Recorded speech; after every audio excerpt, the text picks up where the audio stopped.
Hello everyone, welcome to Vanshi academy YouTube channel. आज हम अपने इस वीडियो में करेंगे DT+B TGT social science mail का जो आपका पेपर हुआ था 6 सितंबर 2021 को। हम सब्जेक्ट के प्रश्न यहाँ पे करेंगे। सोशल साइंस के जो क्वेश्चंस आए थे वे हम यहाँ पे देखेंगे। तो पहले 40 प्रश्न हम यहाँ करेंगे। ये पार्ट 1 रहेगा वीडियो का। दूसरा पार्ट है जो अभी आएगा इसके बाद, उसमें हम बाकी के प्रश्न करेंगे। आप चैनल को सब्सक्राइब कर लीजिए, बेल आइकन दबा दीजिए। जिनका TGT सोशल साइंस फीमेल का जो पेपर होना उनके लिए वीडियो हेल्पफुल रहेगी। तो पहला प्रश्न है जो कि 9th क्लास की आपकी हिस्ट्री से प्रश्न है। सोशल साइंस की जो हिस्ट्री की बुक है, 1804 में जो नेपोलियन कोड यानी कि नेपोलियन संहिता में निम्नलिखित में से कौन सा कोड शामिल था? एक है नागरिक संहिता, दो है आपराधिक प्रक्रिया संहिता। तो पहला उत्तर सही हो जाएगा।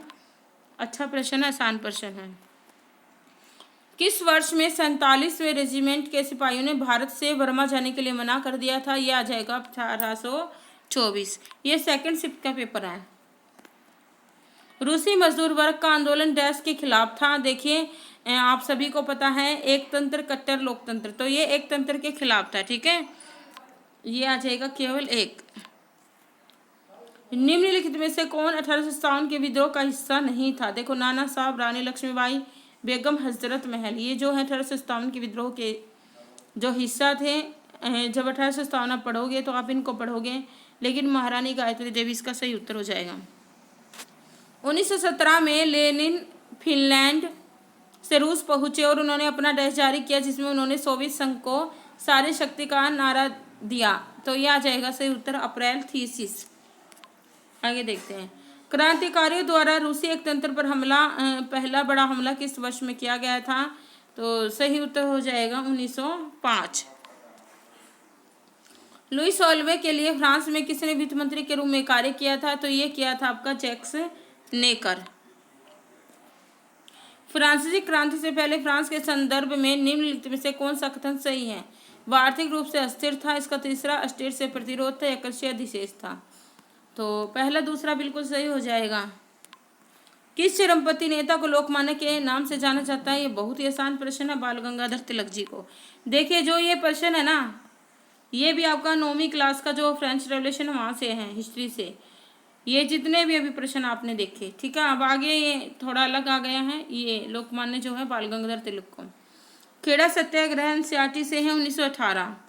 1919 के अंत में भारत में डैश सुधार की घोषणा की गई थी, मांटेग्यू चेम्स बोर्ड। 1905 के जो बंगाल विभाजन विरोधी आंदोलन का हिस्सा इनमें से कौन नहीं था, कौन से नेता नहीं थे?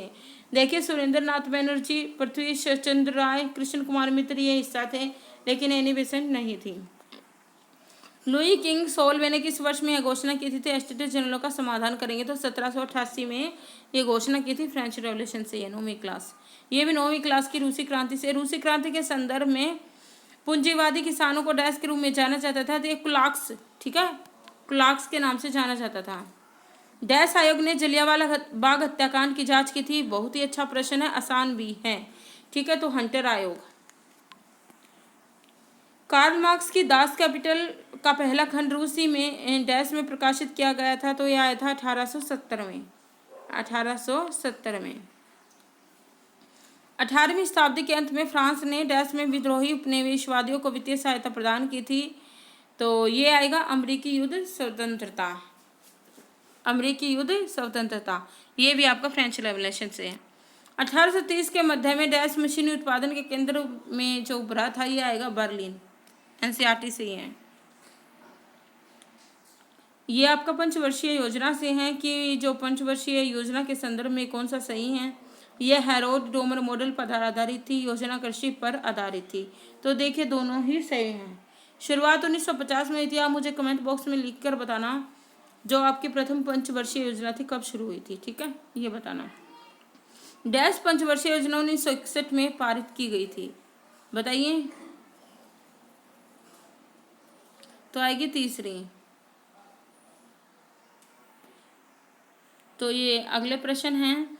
विच of the following factors affect the distribution of insolation first angle of the sun's rays length of days sunspots? तो ये आपका तीनों ही सही हो जाएगा। Who was the father of the liberal view of society? तो जो आएगा जॉन लोक आएगा, जॉन लोक आएगा।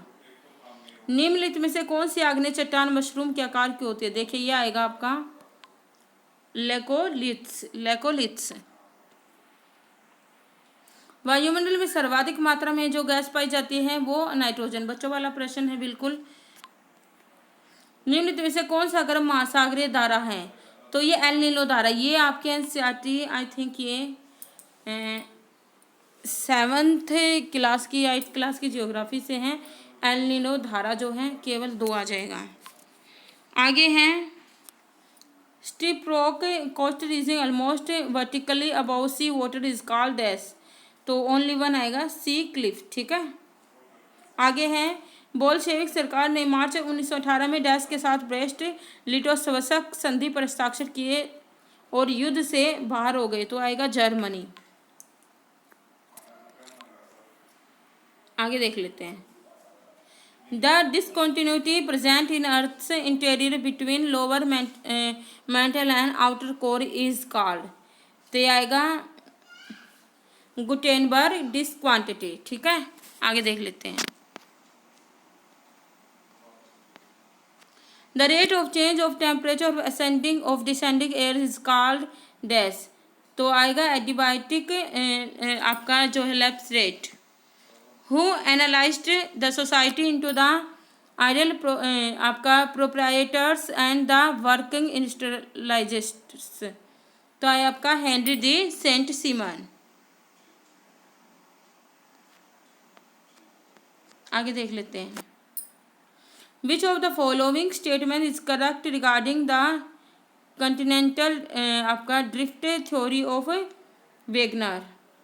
फर्स्ट आपका this theory begins from pre carboniferous period. Second है the main aim of the theory was explain major climate change in the geological history of the earth. तो only second. Which article of the United Nation aims at higher standard of living? तो आएगा article 55। The 14-point programme was proposed by. तो आएगा Woodrow Wilson. ठीक है। तो ये 14 सूत्रीय जो प्रोग्राम थे, कार्यक्रम थे, ये किसने जो है प्रपोज किए थे? ये वुड्रो विल्सन ने किया था। जापान में उष्ण कटिबंधीय चक्रवातों को डैश कहा जाता है? ताइफू। यहाँ से प्रश्न आता है। किस विचारधारा में लोकतंत्र और एक डिकेइंग कॉर्पस के रूप में वर्णित किया गया है? तो फैसिस्टवाद। फासीवाद के संदर्भ में निम्नलिखित में से कौन सा कथन सही है? एक है उदारवाद लोकतंत्र और मार्क्सवादी समाजवाद विचारधारा की अस्वीकृति पर आधारित एक क्रांतिकारी आंदोलन है। फासीवादियों ने इटली में सरकार के पिछले स्वरूप का पूरा समर्थन किया था। तो सही उत्तर हो जाएगा, सिर्फ एक हो जाएगा। उदारवादी लोकतंत्र और मार्क्सवादी समाजवाद विचारधारा की अस्वीकृति पर आधारित एक आपका क्रांतिकारी आंदोलन था।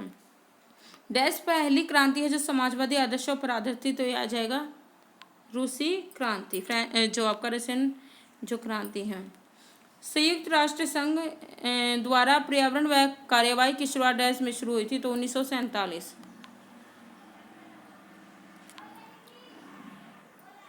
विच of the following is not a component of A fault in the cluster rock? तो आपका एंटीक्लिनल एक्सिस। द्वितीय विश्व युद्ध का निम्नलिखित से कौन सा गठबंधन सही है? ब्रिटेन, फ्रांस, सोवियत संघ, यूएसए।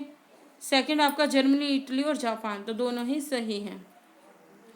तो ये दोनों ही आपके हो चुके हैं। आगे जो बाकी के प्रश्न है सेकंड पार्ट में करवाऊंगी। धन्यवाद। इसके लिए चैनल को सब्सक्राइब कर लीजिए।